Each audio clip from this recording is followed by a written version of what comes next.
नमस्कार दोस्तों, मैं हूं आपके साथ प्रतीक तिवारी। आज मैं एक पॉडकास्ट करने जा रहा हूं। आपको बता दूं, बहुत टाइम से मैं बिजी था, कोई वीडियो यूट्यूब पर अपलोड नहीं कर पा रहा था। बिजी मैं था जो वो आपको बता दूं क्योंकि बहुत सी कमेंट भी आई हैं कि सर वीडियो अपलोड नहीं कर रहे हो, भैया वीडियो अपलोड नहीं कर रहे हो, क्या बात है, चैनल बंद कर दिया। तो ऐसा कुछ नहीं है, चैनल बंद नहीं करा था, थोड़ा सा बिजी था। मैंने एक रेस्टोरेंट की ओपनिंग की है, आपको बता दूँ BPS कैफ़े, जो रामलीला रोड पर है, यूनियन बैंक पास। हौसलों की तरकस में कोशिशों का वह तीर जिंदा रख, हार जा चाहे जिंदगी में सब कुछ, हार जाए चाहे जिंदगी में सब कुछ, मगर फिर से जीतने की उम्मीद जिंदा रख। आज मैं आपको एक ऐसी शख्सियत से मिलवाने जा रहा हूँ जिनको बीसलपुरी नहीं, पूरा उत्तर प्रदेश जानता है। वो वर्तमान में बीसलपुर के सरस्वती विद्या मंदिर इंटर कॉलेज के प्रधानाचार्य हैं और भारतीय जनता पार्टी से उम्मीदवार के तौर पे मैदान में हैं। सर से मिलते हैं, बातचीत करते हैं, कुछ अनुभवी बातें हैं उनसे पूछते हैं, और बीसलपुर में किन किन चीज़ों की आवश्यकता है, युवाओं को रोज़गार कैसे मिलेगा, क्या बीसलपुर में कोई स्टेडियम बनेगा। तमाम ऐसी बातें होंगी सर के साथ, और मिलते हैं आगे, देखते हैं। अगर आप चैनल पर नए हैं तो सब्सक्राइब करना ना भूलें, वीडियो को लाइक करना ना भूलें और वीडियो को शेयर करना ना भूलें। अगर आप विद्या मंदिर इंटर कॉलेज से हैं, सब्सक्राइब करे बिना जाए ना, लाइक करे बिना जाए ना। बाकी मिलते हैं आगे, सर से कुछ बातचीत करते हैं, अनुभव लेते हैं सर का। बहुत बहुत स्वागत सर हमारे चैनल पे आपका। और सर जी प्रतीक जी, आपने इतना हमें टाइम दिया, उसके लिए भी धन्यवाद सर। बहुत बहुत आभार आपका, आपकी पूरी टीम का। और बड़ी खुशी की बात है कि आप इस प्रोफेशनल लाइन में होते हुए भी, और आप हमारे पूर्व छात्र हैं, तो ये हमारे लिए और गौरव की बात है। और ऐसे पूर्व छात्रों की जो टीम तैयार है, आप टीम के साथ हैं, बहुत बहुत आपका आभार। जी पूछिए प्रतीक जी। सर आपका दोबारा भी ट्रांसफर से हुआ है सर जी। यहाँ पे हम बात करेंगे। तो इससे पहले सर आप बरेली अभी चले गए थे सर। अब आपका सर ट्रांसफ़र हो गया था मई में, 2 मई को जी 2022 को।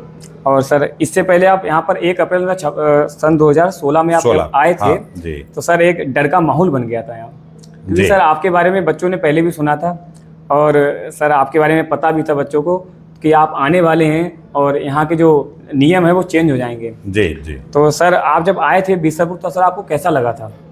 बीसलपुर आगमन पर हमें बहुत अच्छा लगा जी। और मैं बदायूं से यहाँ ट्रांसफ़र होकर के आया था। और बीसलपुर जो पूरा क्षेत्र है वो बहुत ही उर्वरक क्षेत्र है, यानी आप कह सकते हैं कि एनर्जी, ऊर्जा से भरपूर है। तो जब बच्चों से, आप लोगों से मैंने यहाँ पर मिला और जो आप लोगों में एनर्जी, ऊर्जा देखी, तो फिर उसी हिसाब से काम करना प्रारंभ किया और बीसलपुर बहुत अच्छा लगा। धन्यवाद सर। आपको सर सवाल है हमारे। हाँ जी सर, अगर हम खेल की बात करें सर, आपके टाइम के जो बच्चे हैं वो इस टाइम राष्ट्रीय स्तर पर हैं। जी जी। सर कुछ कहना चाहेंगे आप? ऐसा है, खाली खेल कूद में नहीं बल्कि हर विधा में चहुमुखी विकास इस विद्यालय ने किया है।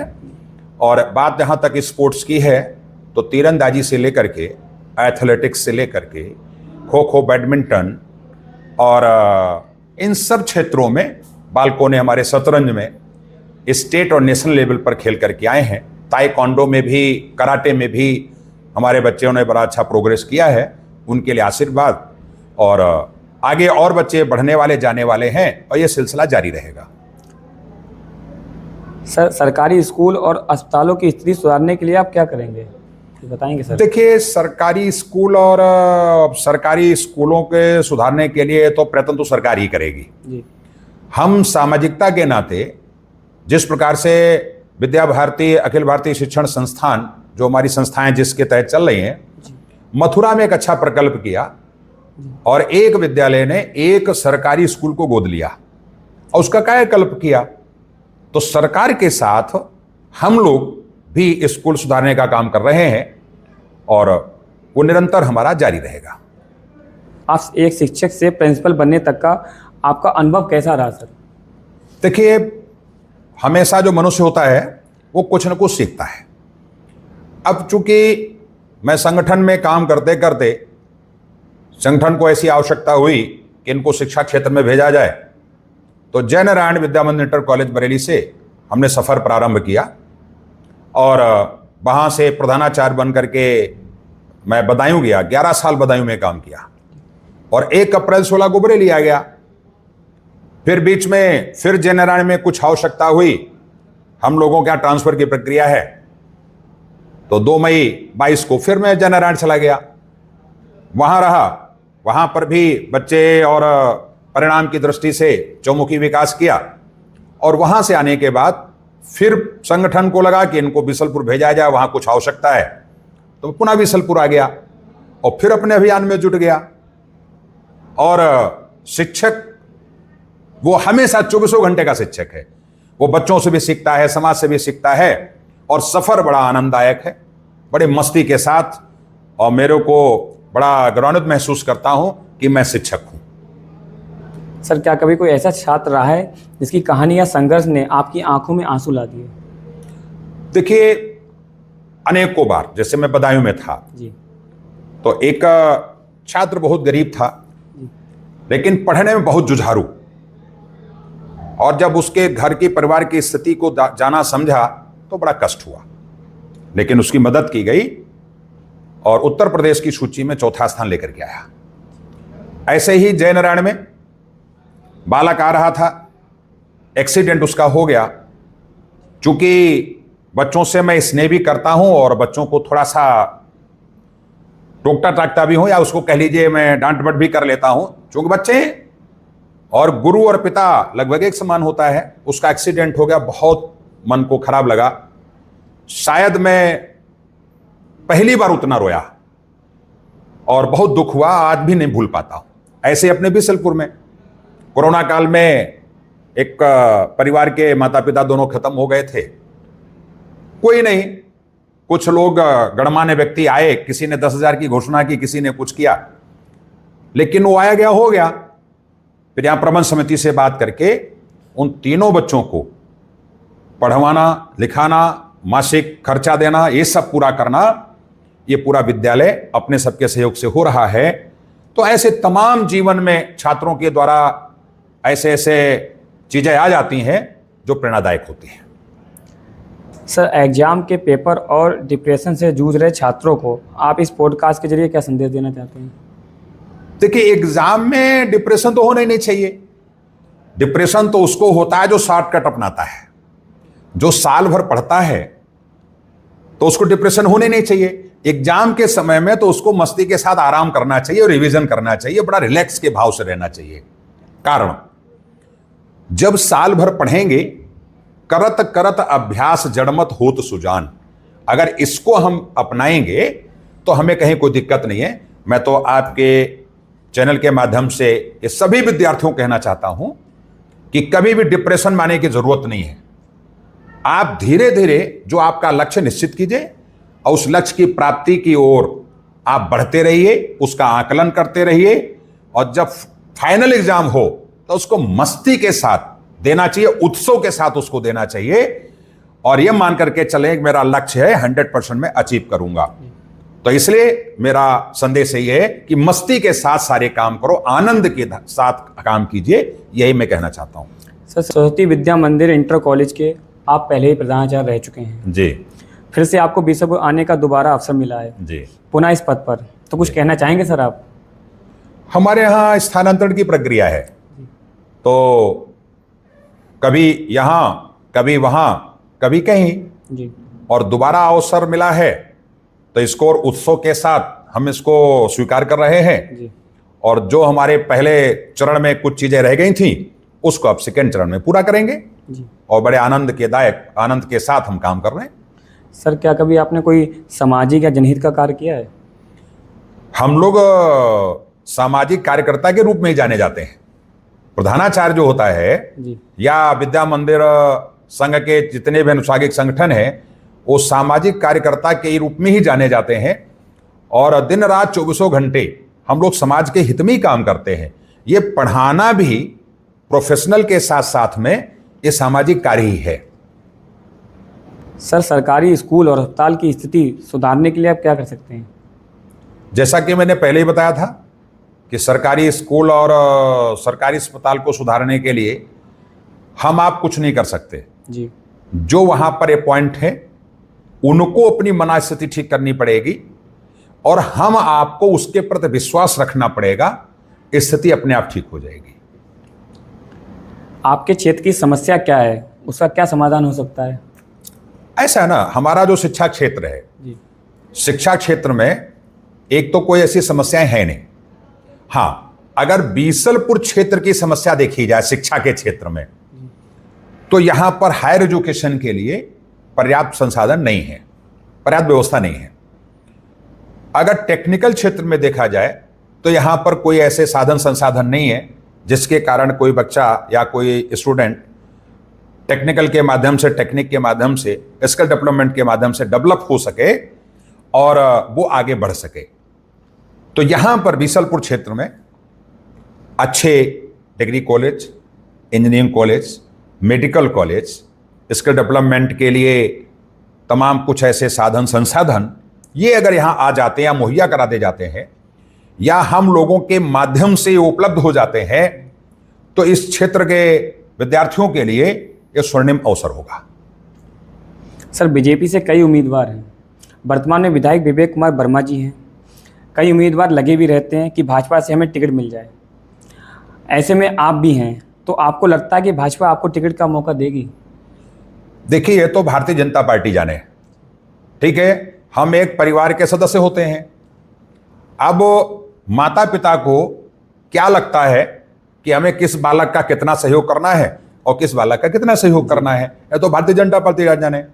अपना जो काम है कि सामाजिक कार्यकर्ता होने के नाते हमको ऐसा लगता है कि बीसलपुर विधानसभा के जितने भी हमारे क्षेत्रवासी हैं, और उन्होंने हम पर विश्वास किया है, विश्वास विद्यालय के माध्यम से किया है। 6000 विद्यार्थी है, और 6000 विद्यार्थी यानी कि 6000 परिवारों से, लगभग 5500 परिवारों से तो आता ही आता है। अब 5000 भी अगर 5500 को माइनस कर दो, 5000 परिवार का, और 5000 का, और कम से कम एक परिवार में चचा ताऊ और सब अड़ोसी पड़ोसी मिला करके लगभग 15-20 लोग बैठते हैं। 550 गांवों से हमारे पास विद्यार्थी आता है, तो पूरे जनता का विश्वास है।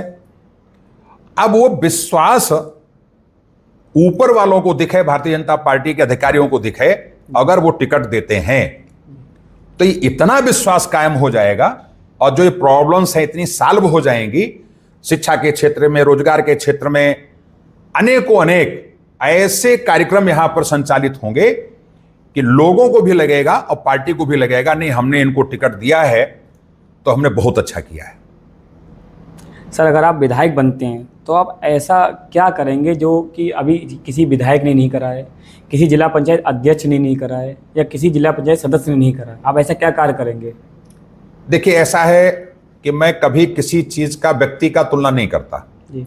हम उसके सकारात्मक पहलुओं पर विचार करते हैं। किसी ने क्या किया क्या नहीं किया, इस पहलू पर अपने को नहीं जाना। हमको जो आगे दिख रहा है कि यहां पर शिक्षा के क्षेत्र में काम होना बहुत बाकी है, तो हम शिक्षा के क्षेत्र में काम करेंगे। हमको ऐसा दिख रहा है कि यहां पर रोजगार का थोड़ा सा अभाव है, तो कोई सरकारी उद्यम तो नहीं जो हम उसको रोजगार दे देंगे, लेकिन रोजगार पर क्षेत्र कहां कहां पर है, रोजगार किन किन सेक्टरों में मिल सकता है, उसकी जानकारी दिलवाना, उनका प्रशिक्षण दिलवाना। फिर हम कुछ ऐसे उद्योग व्यापारों को ला करके यहां स्थापित करेंगे जिसमें यहां के स्थानीय लोगों को रोजगार मिल सके। इसी प्रकार से कृषि के क्षेत्र में कुछ ऐसा, अब जैसे सरकार कहती है हम उसका दोगुना मुनाफा करेंगे, ठीक है, सरकार कहती है और सरकार कर भी रही है, लेकिन सरकार के साथ खड़े होने वाले उनके जो नुमाइंदे हैं, जिस प्रकार से सरकार कह रही है अगर कंधे में कंधा मिला कर विधायक खड़ा हो जाएगा, प्रतिनिधि खड़ा हो जाएगा, तो सरकार की मंशा 100% पूरी होगी और यहां के लोगों के लिए बड़ा उपयोगी सिद्ध होगा। सर, अगर आप विधायक बनते हैं तो क्या आप जातिवाद में उलझेंगे या सबको एक समान रखें?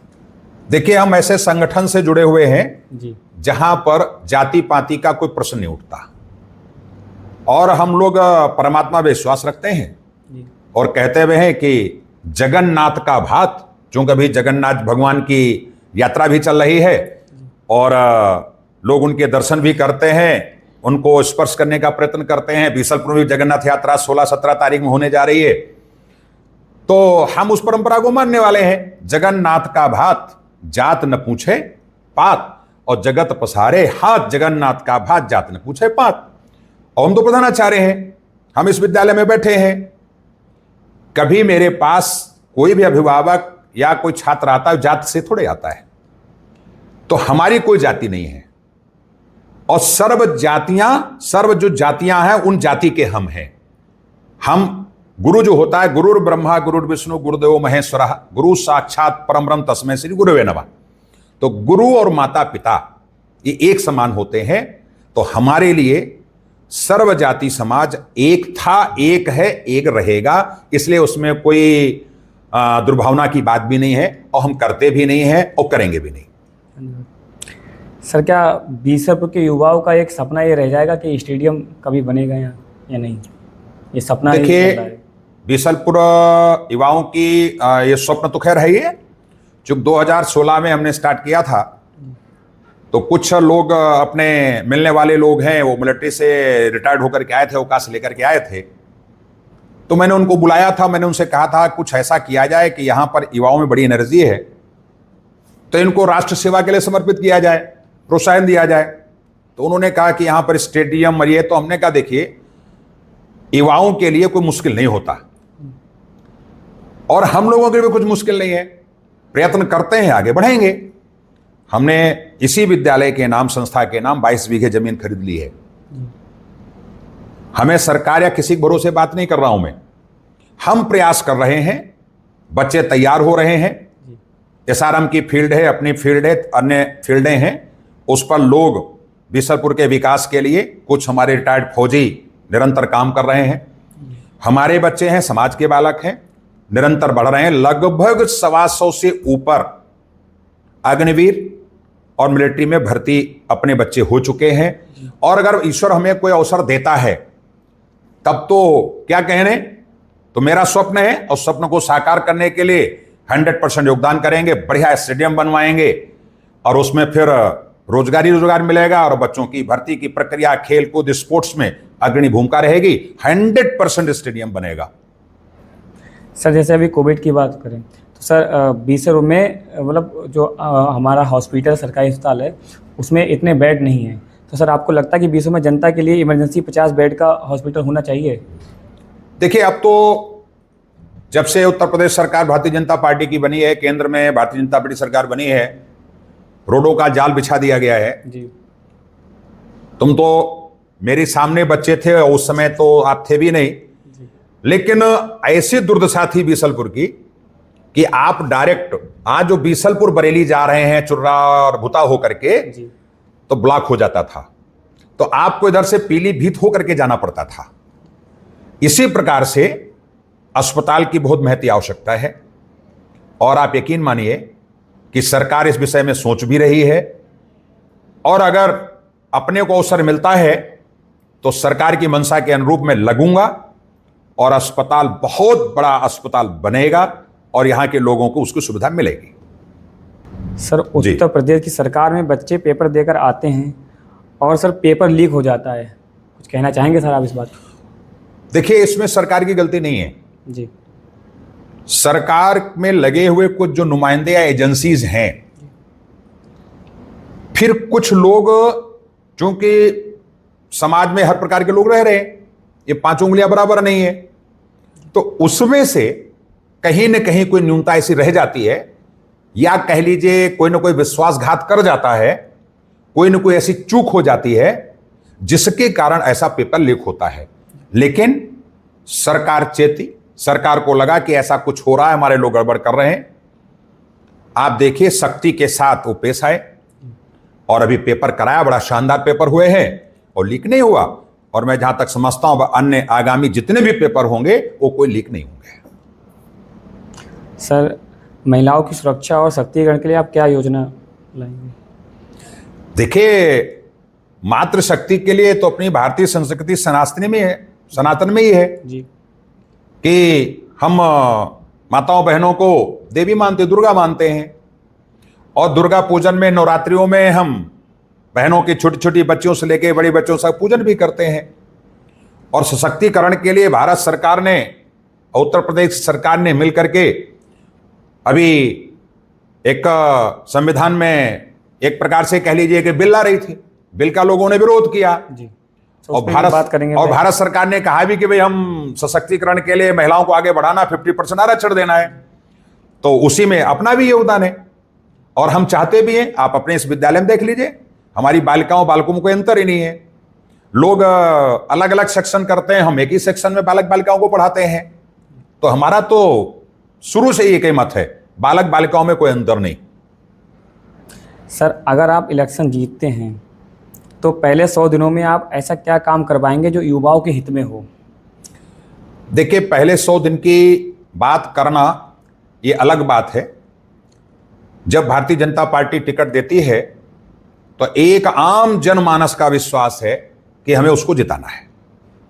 और अगर आम जनमानस बीसलपुर की जनता के लिए, क्षेत्र के लिए उनके मन मुताबिक कैंडिडेट मिल गया, यानी अगर डॉक्टर रवि शरण सिंह को, यानी हमको टिकट मिल जाता है, अपार उत्साह लोगों में होगा।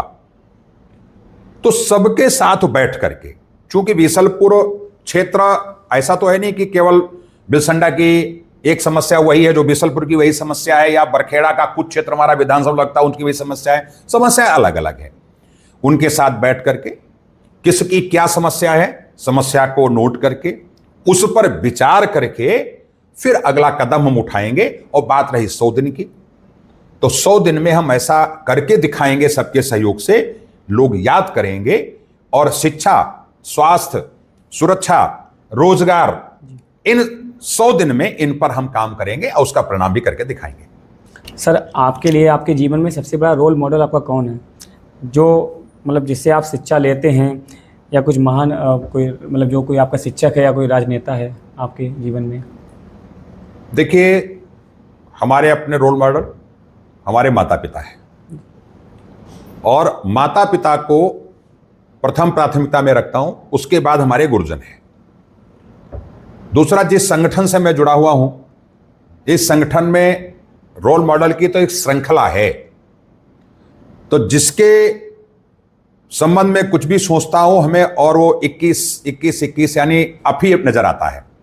तो इसलिए जिस संगठन में मैं काम कर रहा हूं, यही हमारा अपना रोल मॉडल है, और यहीं से हमको सीखने को मिलता है। और इसी के सहारे, इन्हीं के सहयोग से, इन्हीं के संरक्षण में, इन्हीं के आशीर्वाद से हम आगे काम कर रहे हैं। सर, यूजीसी बिल की बात करें जी, तो सर सवर्ण समाज ने इसका बहुत विरोध करा था। तो सर, आपके नज़रिए से देखा जाए तो ये यूजीसी बिल सही है या गलत है? सवर्ण छात्रों के लिए भेदभाव का माहौल बना सकता है क्या ये? देखिए, संघे शक्ति कलौयुगे। दूसरा, सरकार की मंशा हमेशा सकारात्मक होती है। सरकार ने एक दल बनाया, गठन किया, कमेटी बनाई। कमेटी में सर्व समाज के लोगों को रखा। सर्व समाज के लोगों ने उसमें एक सर्वे किया। सर्वे करने के बाद में उसमें निष्कर्ष निकाला, और निष्कर्ष निकालने के बाद में उस बिल के प्रस्ताव पास हो जाए, इसके लिए उन्होंने आगे को बढ़ाया। लेकिन सरकार समय रहते उसने उस पर ध्यान दिया, और ध्यान दे करके उस पर सरकार के ही कुछ लोगों ने आपत्ति दर्ज कराई। ये जब समाज में सबके संज्ञान में आया, विपक्षियों ने इसको उठाने का भरसक प्रयास किया कि एक वातावरण खराब हो। उन सबको ध्यान में रखते हुए सवर्ण जो समाज है, यानी सर्व समाज, में तो सर्व समाज कहता हूं, उनमें भी कुछ बुद्धिजीवी, अति बुद्धिजीवी लोग थे। उन्होंने उसको संभालने का प्रयत्न किया। सरकार को भी लगा कि कहीं कुछ चूक हो गई है, उसने सुधार किया, और आज आप देखिए सब एक सामान्य वातावरण है। और इस प्रकार की जो भ्रांतियां चल रही हैं, उन भ्रांतियों का अपने समाज में कोई स्थान नहीं है। इसलिए सरकार की तरफ से किसी भी समाज के व्यक्ति विशेष को कोई हानि नहीं होगी, ऐसा अपना मानना है। सर, हम किसान की बात करें तो सर, किसान की आय बढ़ाने के लिए और सिंचाई की समस्याओं के लिए आप क्या कहेंगे? देखिए, ऐसा है तो क्षेत्र क्षेत्र की बात होती है, पानी का लेवल कहाँ पर कैसा क्या है। मैं तो पेपरों में ही पढ़ता हूं, क्योंकि मैं भी एक किसान हूं, खुद मैं खेती करता हूं, प्रधानाचार्य भी करता हूं और खेती भी करवाता हूं। सरकारी स्कीम निकालती है कि अगर आपको बोरिंग लेना है, सरकारी बोरिंग कराना है, ट्यूबवेल लगाना है, आप आवेदन कीजिए। हम आवेदन भी कर चुके हैं। हमको सोलर पैनल के साथ में एक बोरिंग का भी सिस्टम मिलने जा रहा है, सब्सिडी भी है। लेकिन बात जो बीसलपुर की है, तो बीसलपुर में मैंने पहले ही बता चुका हूं कि अलग अलग पूरी विधानसभा में क्षेत्र वाइज अगर देखा जाए तो कहीं नहर की सुविधा है, कहीं सरकारी नलकूपों की व्यवस्था है। अगर ये इस एरिया को देख लिया जाए तो यहां पर उनके अपने प्राइवेट ट्यूबवेल है, उनका पानी का संसाधन है। तो इस प्रॉपर व्यवस्था पानी सबको मिल जाए, तो इसलिए क्या है कि सबकी अलग अलग समस्याओं का सुन करके फिर उनका समाधान करना पड़ेगा और पानी की व्यवस्था सुनिश्चित कराई जाएगी, और वैसा हम करने वाले हैं और आगे करेंगे भी। सर, युवाओं को नशे से दूर रखने के लिए समाज क्या कर सकता है? प्रश्न बहुत बढ़िया है, और मैं तो कहता हूं इसमें दोष हम बड़ों का है। मैं तो अक्सर देखता हूं, आप गांव में जाइए देखिए, पिता ही अपने बालक से कहता है कि बेटा ये पैसे ले लो, पुड़िया ले आना। सही करें। पिता चाचा अपने भतीजे से कहता है कि आप जा रहे हो जरा तंबाकू ले आना। ताऊ अपने भतीजे से कहता है कि जा रहे हो तो सिगरेट या बीड़ी ले आना। ये बड़ों का दोष है।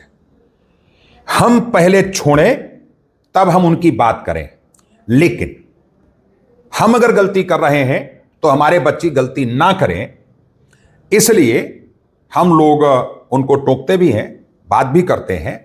लेकिन प्रधानाचार्य होने के नाते, एक शिक्षक होने के नाते, एक समाज के जागरूक व्यक्ति होने के नाते, जो वर्तमान स्थिति चल रही है, युवा नशा की ओर बढ़ रहा है, तो आगे ना बढ़े, इसलिए उसको जागरूकता के लिए कुछ रैलियों का आयोजन करना, स्कूल कॉलेजों में जाकर के सेमिनार्स में उसके दुष्परिणामों के विषय में बताना।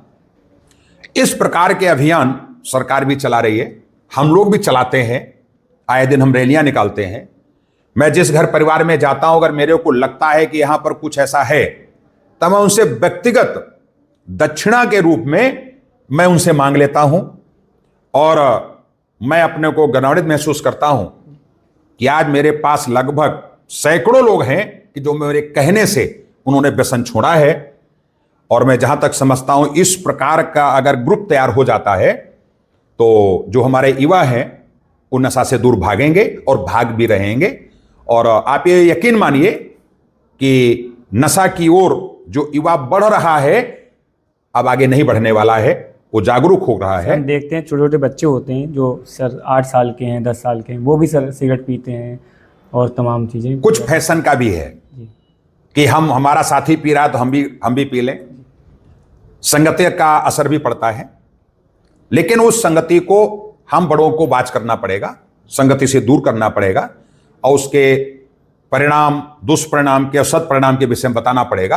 और मैं समझता हूं अगर परिणाम बताए जाएंगे तो युवा आगे की ओर अग्रसर नहीं होगा और व्यसन को छोड़ देगा। सर, स्थानीय प्रतिभाओं को राष्ट्रीय स्तर तक कैसे पहुंचाया जाए? मैंने आपको पहले ही बताया था प्रश्न में, हम पहले स्कूल स्तर पर उनको बात करते हैं, प्रतियोगिताएं कराते हैं। स्कूल से फिर हम लोग जो है अपना एक संकुल रचना है, एक 15-20 विद्यालयों की यूनिट है, उसमें उनको कराते हैं। फिर पूरा प्रदेश की संरचना में लेकर के जाते हैं, फिर उसके बाद में स्टेट की संरचना में लेकर के जाते हैं, और फिर नेशनल खिलाते हैं। नेशनल खिलाने के बाद में SGFI में खिलाते हैं। जब यहां से प्रोत्साहन देंगे, अधिक से अधिक स्कूल, कॉलेज, संस्थान, प्राइवेट जो इंस्टीट्यूट हैं, बच्चों को खेल के क्षेत्र में आगे बढ़ाते हैं, उनको साधन संसाधन मुहैया कराते हैं, तो आप यकीन मानिए स्थानीय आधार से लेकर के नेशनल लेवल तक, इंटरनेशनल लेवल तक हमारा ग्राफ बढ़ेगा, और जो कि बढ़ रहा है। और भारत सरकार और राज्य सरकारें मिल करके बहुत बड़ा योगदान कर रही हैं। माननीय प्रधानमंत्री जी और योगी जी तो इस दिशा में अग्रणी भूमिका में रहते हैं, और जो नेशनल इंटरनेशनल में जीत करके आते हैं उनका वेलकम करते हैं और उनको पुरस्कृत भी करते हैं। तो यकीन मानिए यहां से भी प्रतिभागी आगे तक निकलेंगे और निकल रहे हैं। इस दिशा में प्रयत्न जारी है। क्या वृक्षारोपण केवल एक दिन का कार्य होना चाहिए? या फिर जीवन भर का संकल्प? देखिए, हम सबके यहाँ वृक्षों को देवता माना गया है, वो एक दिन का नहीं है। जी। और देवता क्यों कहा गया? जो देता है, देने वाला, वो देवता है। पीपल है, क्या देता है? ऑक्सीजन देता है। इसीलिए हमने उसको कहा ये हमारे देवता हैं, हमको दे रहे हैं। और ऑक्सीजन व्यक्ति को चाहिए, अगर ऑक्सीजन नहीं है तो जीवन नहीं है। तो इसलिए एक दिन का अभियान नहीं है, ये 365 दिन लगातार का अभियान है। और मैं तो एक बात कहता हूं, मैं आह्वान भी करता हूं, मैं जहां जा रहा हूं, अगर काउंटिंग किया जाए तो आप ये समझ लो लाख से ऊपर पेड़ों का आदान प्रदान मैं कर चुका हूं, लगवा चुका हूं। और हम तो कहते हैं देवता को अपने पितरों के साथ जोड़ दीजिए। जैसे माननीय योगी जी ने कहा कि एक पेड़ मां के नाम, तो इसमें हम और एक कदम आगे बढ़ रहे हैं। आप एक पेड़ अपने दादा के नाम लगा दीजिए जी। एक पेड़ उनके दादा के नाम लगा दीजिए, एक पेड़ उनके दादा के नाम लगा दीजिए। तो खाली जो पितृ विसर्जन होते हैं उसमें 15 दिन हम अपने दादाओं को याद करते हैं, तो आप रोज उनको याद कीजिए, उनके नाम का पेड़ लगाइए, उनका नाम लिख दीजिए, उनकी पूजा कीजिए, उनका पोषण कीजिए, उनको जल डालिए और उनको बढ़ते हुए देखिए। और जब हमारे पितृ प्रसन्न हो जाएंगे, ऊपर से हमको आशीर्वाद देंगे, हम लोग प्रसन्नता की ओर अग्रसर हो जाएंगे। तो ये 365 हर दिन और हर क्षण का कार्यक्रम है, पूरे वर्ष का कार्यक्रम है, पूरी जिंदगी भर का कार्यक्रम है। सर, एक अच्छे जनप्रतिनिधि में कौन कौन से गुण होने चाहिए सर? देखो, जो भी जनप्रतिनिधि होता है वो अपने को अच्छा ही मानता है जी। अब आम जनता को, जिस विधानसभा क्षेत्र का वो प्रतिनिधि है, वहां की जनता उसको कैसा मानती है, ये उस पर निर्भर करता है। दूसरा, जन प्रतिनिधि, यानी वो जनों का, आम जनता का वो प्रतिनिधि है। आम जनता उसकी प्रतिनिधि नहीं है, वो पूरे विधानसभा क्षेत्र का प्रतिनिधि है। तो वो सुख दुख में खड़ा हो, उनकी क्या आवश्यकताएं, मूलभूत सुविधाएं क्या हैं, क्या चाहते हैं, उनको उपलब्ध करवाना, सरकार से सीधा संवाद करके, स्थानीय लोगों से संवाद करके उनकी आवश्यकताओं की पूर्ति कराना और उनके सुख दुख में खड़ा रहना। कोर्ट कचहरी, थाना, XYZ कुछ ऐसे जो काम हैं उनका करते रहना और उनको गलत क्या है, सही क्या है, थोड़ा एहसास भी कराना और उनके काम करना। यही जनप्रतिनिधि के गुण होने चाहिए, जो शिक्षा, स्वास्थ्य, सुरक्षा, संस्कार, देश सेवा, राष्ट्र सेवा, इसके लिए लोगों को जागृत करे और युवाओं को आगे प्रेरित करे। तो मैं समझता हूं यही जनप्रतिनिधि के गुण होने चाहिए। सर, युवाओं को राजनीति से पहले समाज सेवा क्यों करनी चाहिए? नहीं, ये कोई शर्त नहीं है कि राजनीति में आप जा रहे हो इसलिए आप सामाजिक सेवा करो, शर्त तो नहीं है। लेकिन अपने लोगों की हम मान्यता यह है कि व्यक्ति जब घर से थोड़ा आगे कदम रखता है, देहरी के आगे कदम रखता है, वो समाज सेवा ही करता है। कैसे? घर में सिखाया जाता है कि दरवाजे पर अगर कोई आया है तो प्यासे को पानी पिला दो, भूखे को भोजन करा दो, किसी के पास वस्त्र नहीं है, अगर आवश्यकता है, हम सक्षम है, उसको वस्त्र दे दो, किसी के पास कापी कलम और या बैग इस प्रकार की कोई चीज नहीं है, अगर आवश्यकता आप उसको वो दे दीजिए। तो सामाजिक सरोकार में तो हर व्यक्ति का जीवन जाता है, लेकिन वो राजनीति के साथ जोड़ दिया गया। साहब आप सामाजिक कार्यकर्ता हैं या नहीं है? तो सामाजिक कार्यकर्ता तो हम हैं ही हैं, और कहा भी गया है, समाजशास्त्र आप पढ़ेंगे तो उसमें कहा भी है कि मनुष्य एक सामाजिक प्राणी है। ये पहले कहा जा चुका है। तो हम तो सामाजिक प्राणी ही हैं और समाज के लिए काम करते हैं और कर रहे हैं। राजनीति के साथ लोग जब राजनीति में आ जाते हैं तो सामाजिक कार्य भूलना शुरू हो जाता है, और जबकि राजनीति के जुड़ने के साथ में उसके 100 गुना बढ़ जाना चाहिए। तो इसलिए लोग कहते हैं कि राजनीति में आने से पहले सामाजिक प्राणी बनो, यानी राजनीति में अगर आना है तो वहां सेवा करना ही पड़ेगा, इसलिए पहले प्रशिक्षण लेकर के आओ, इसलिए ऐसा कहा गया। सर, भ्रष्टाचार रोकने के लिए आप क्या कदम उठाएंगे अगर आप विधायक बनते हैं? सर देखिए, विधायक ठीक है, विधायक बन जाकर के भ्रष्टाचार रोकना, सांसद बन जाने के बाद में भ्रष्टाचार रोकना, प्रिंसिपल बन जाने के बाद में भ्रष्टाचार रोकना, आईएएस आईपीएस हाई कोर्ट के वकील और जज बन जाने के बाद में भ्रष्टाचार रोकना, ये गलत है। भ्रष्टाचार जो जहां जिस स्थिति परिस्थिति में है, पहले तो स्वयं संकल्प ले कि मैं भ्रष्टाचार नहीं करूंगा, और दूसरा, अगर कोई हमसे किसी प्रकार की बात कर रहा है तो मैं उस पर खरा नहीं उतरूंगा, मैं उसकी आवश्यकताओं की पूर्ति नहीं करूंगा। अपने आप भ्रष्टाचार रुक जाएगा। भ्रष्टाचार के साथ में कोई शर्त नहीं होती। तो भ्रष्टाचार के लिए पहले स्वयं को संकल्पित होना पड़ेगा, और जब हम संकल्पित हो जाएंगे, पंडित श्री राम शर्मा जी ने कहा है कि हम सुधरेंगे, जग सुधरेगा, संपूर्ण राष्ट्र सुधरेगा। तो इसलिए अपने को सुधरना है, भ्रष्टाचार रुक जाएगा। सर ये परसों नरसों की बात है सर, 2 दिन पहले की। सर एक कॉलेज बन रहा है, तो वहाँ पर जो ईंट लगाई जा रही है वो कच्ची ईंट है। वहाँ पे माननीय विधायक जी पहुँचे और उस ईंट को तोड़ते हुए भी दिखाया, तो बता रहे थे कि सर वहाँ पर भूमि पूजन भी नहीं हुआ है और कच्ची ईंट लगाई जा रही है। सर कुछ कहना चाहेंगे? देखिए, कच्ची ईंट लग रही या पक्की ईंट लग रही, तो सरकार के जो नुमाइंदे हैं वो उनको देखने की बात है। कहीं भी टेंडर होता है तो टेंडर में बाकायदा एक एक चीज की आप क्या चीज लगाने वाले हैं उसका पैसा तय होता है। फिर उसके बाद में उसको देखने वाले भी लोग होते हैं। अब विधायक जी वहां पर गए, भूमि पूजन नहीं हुआ, मैंने वीडियो देखा था, उसमें ईंट तोड़ करके दिखा भी रहे हैं वो, तो ये अच्छी बात है। विधायक किसी के कहने से वहां पर पहुंच गए और उन्हें ईंट को तोड़ा और दिखा दिया। लेकिन विधायक जी खुद कह रहे हैं कि भूमि पूजन नहीं कराया और आधी बिल्डिंग बन गई, तो यह विश्वास की कड़ी कहां से है?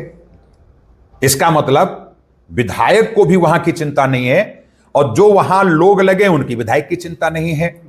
तो यह तो नहीं होना चाहिए। अगर हमारी विधानसभा में कोई काम हो रहा है तो हमारी संज्ञान में होना चाहिए, और जो लोग करने जा रहे हैं उनको बताना भी चाहिए। अब अगर आवश्यकता लोग नहीं समझ रहे हैं, तो जो एजेंसीज उस पर निगरानी करने वाली हैं, तो विधायक जी को अपनी बात वहां रखनी चाहिए कि भाई मैं वहां पर गया था, ऐसी ऐसी समस्या थी, इस काम को ऐसा नहीं होना चाहिए, और उसके खिलाफ एजेंसीज को कहकर के कार्रवाई भी करानी चाहिए। क्योंकि शिक्षा की जहां क्षेत्र हो, वहां बिल्डिंग बन रही हो, वहां पर क्वालिटी से समझौता नहीं किया जा सकता, और होना भी नहीं चाहिए। सर आप चुनाव क्यों लड़ रहे हैं? सर बहुत देर से मैं पूछना चाह रहा हूँ, सर बताएंगे आप? नहीं, चुनाव हम नहीं लड़ रहे हैं जी। चुनाव अभी है, दिसंबर में हो जाए, अक्टूबर नवंबर में हो जाए, 27 में हो जाए। चुनाव तो हम चूंकि हर पल हर क्षण लड़ते हैं, और चुनाव ऐसी प्रक्रिया है, चुनाव या विधानसभा का क्षेत्र ऐसा है, तो हम प्रधानाचार्य हैं, तो हम तो क्वालिटी और क्वांटिटी, और क्वांटिटी में क्वालिटी ढूंढते हैं। और बात रही आपका प्रश्न है कि हम चुनाव लड़ना चाहते हैं, तो मैं समझता हूं आज के परिवेश में लगभग अगर देखा जाए तो 90% लोग चुनाव लड़ना चाहते हैं। अब वो क्यों लड़ना चाहते हैं, इसको ध्यान में रखना चाहिए।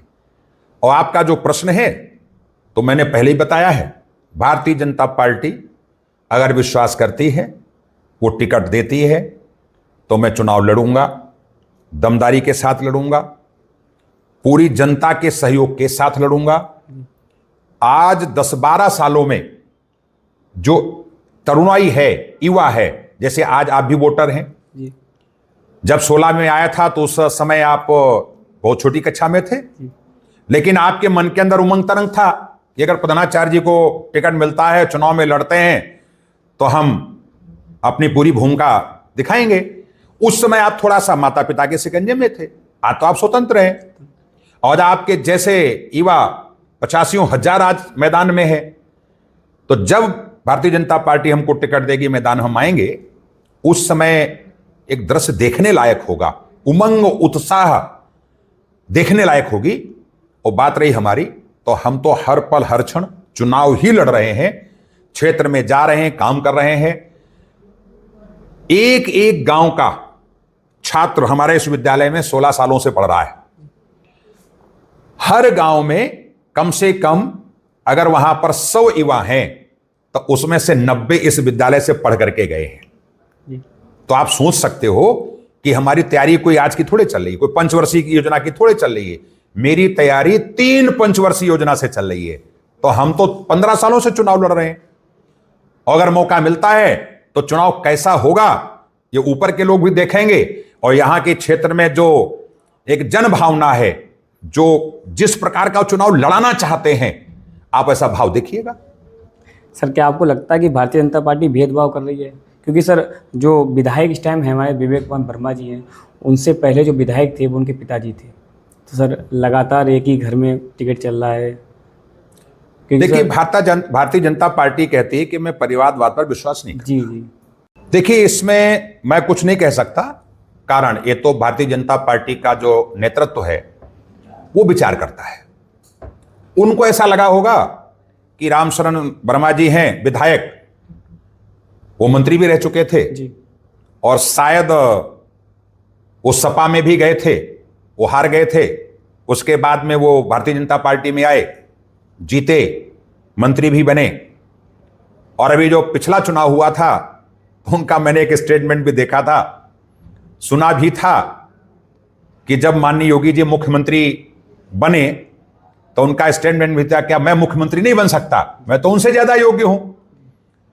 तो जिस मन मस्तिष्क में इस प्रकार का भाव हो, और फिर उसके बाद में जब वो अस्वस्थ हो गए, टिकट कटने की बात आई, तो उन्होंने ऑक्सीजन सिलेंडर और मास्क लेकर के वो मैदान में बैठ गए, और फिर उन्होंने कहा कि अगर मेरे पुत्र को टिकट दिया जाता है तो हम रहेंगे, अन्यथा चर्चा भी आई थी, कहीं कोई रसीद कटा ली, कहीं इस प्रकार की कोई भाव भी आया था। तो ये तो भारतीय जनता पार्टी तय करती है कि किसको टिकट देगी या किसको नहीं देगी। बात रही भेदभाव की, तो जहां तक मैं समझता हूं कि भारतीय जनता पार्टी भेदभाव की कोई बात नहीं करती है, वो जिताऊ कैंडिडेट देखती है। उनको ऐसा लगा होगा कि यहां पर यही जीतने वाले हैं, आम जनता का विश्वास है इनके ऊपर, इसलिए उनको टिकट दिया और वो जीते भी। अब बात रही कि वही क्यों जीत रहे, उन्हीं को टिकट क्यों मिल रहा है, जो आपका प्रश्न है। सर हमारा भी है, और मतलब हमारे क्या समाज का प्रश्न है। समाज का प्रश्न है जी। तो देखिए, कोई भी उत्तर प्रदेश में ऐसी सीट नहीं है जो केवल एक समाज के द्वारा जीतती हो। आज इनकी बिरादरी, अगर बिरादरी की बात मान कर लिया जाए, पहली बात हम लोग बिरादरी की बात करते नहीं है, लेकिन जैसा वो कहते हैं कि मेरी बिरादरी के इतने लोग हैं, तो जो भी उनकी 30, 40, 50 हजार जो भी संख्या है, लेकिन वोट कितने मिले थे? क्या 30,000, 40,000 से जीत गए थे क्या वो? तो सर्व समाज ने भारतीय जनता पार्टी को वोट दिया है, सर्व समाज ने योगी जी और मोदी जी को वोट दिया है, सर्व समाज ने भारतीय जनता पार्टी पर विश्वास करके वोट दिया, ना कि विवेक वर्मा को, रामशरण वर्मा को दिया है। तो इसलिए गलतफहमी में कोई ना रहे कि हम ही जीत सकते हैं।